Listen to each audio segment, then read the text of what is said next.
شكون اللي يقدر يهبط لك دمعتك؟ الام. وبناتك؟ الام وبناتي.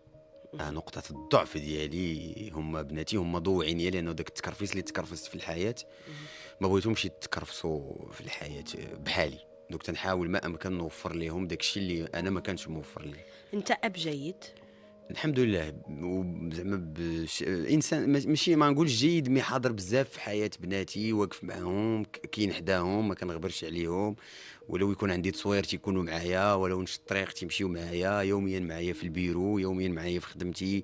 تنفرح حيت يكونوا حدايا وتيعيشوا داكشي اللي كنت انا باغي نعيش. دونك تنقول بانه تنحاول نزرع فيهم مثلا، مثال بسيط غير شكرا.